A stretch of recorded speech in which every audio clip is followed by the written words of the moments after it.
আজ আমি তোমার কাছে একটা স্পষ্ট কথা জানতে চাবো, আশা করি তুমি আমার স্পষ্ট করে পাবে। আগামী 7 দিনের মধ্যে আমি তোমার বিয়ে করতে চাই।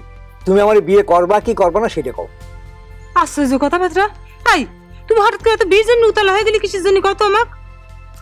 এইটা তো আমার প্রশ্নের জবাব হলো না রাসু। আমি তোমার যে প্রশ্নটা করেছি তুমি শুধু সেটারই জবাব দাও। আমি আমার বল্টুর কাছ থেকে মতামত না নিয়ে তোমার কিছু করতে পারবো? নিকুচি করি তোমার বল্টুর। আমি তোমার মতামত জানতে চাইছি, তুমি তোমার মতামত জানাবা। যদি তা না জানাও তাহলে আজকেতে তোমার আর আমার পথ আলাদা। তুমি এ কথা করতে পারলে? অনেক কষ্টে আমি এরকম কথা করতে পারতো। আজকে আমার টাকা পয়সার কোনো অভাব নেই, খালি আমার ঘরে একটা বইয়ের অভাব। আমি সেই অভাবটা পূরণ করতে চাই। তা না পরে আমার জীবন যৌবনের কি মানে থাকতে পাও? তুমি যে কথা করছো সে কথা তো আমারও। তারপরে বল্টুর কাছ থেকে একটু মতামত নেওয়া উচিত না? ঘরের মধ্যে যদি শত্রু থাকে সে ঘরে কোনদিন শান্তি হয়? তুমি আমারে কও। আবারও বল্টু? আমি করে বল্টুরে চিনি, আমি শুধু চিনি রাসু। রাসু যদি বলে হ্যাঁ তাহলে সব ঠিক আছে, আর রাসু যদি বলে যে না তাহলে কোনো কিছু ঠিক নেই। তাহলে আমি অন্য ব্যবস্থা নেব। অন্য ব্যবস্থা নেব মানে কি? আরে তুমি কি করতে চাচ্ছ কত? সময় হলে সেটা তুমি নিজের চোখেই দেখতে পারবা। এই সর কিরা বল্টু, আমি তোর কোনো কথাই শুনবো না। আরে কি করছিস? আসসালামু আলাইকুম স্যার।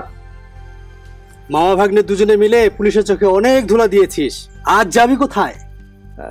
থানায় চল, বিয়ের স্বাদ মিটিয়ে দেব। ধরতে আসলে দরজায় ঝুলিয়ে রাখিস।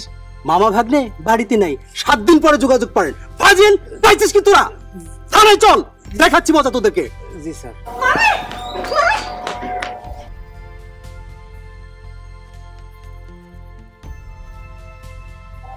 স্যার স্যার বাইকটাকে ধরে আনছি। ভালো করেছো। 14 শিখের ভিতরে ঢুকিয়ে তোদের মামা ভাগ্নেকে এবার নতুন নতুন চুরির পদ্ধতি শেখাবো। এই চলো চলেন স্যার। চলো। আচ্ছা ঠিক আছে।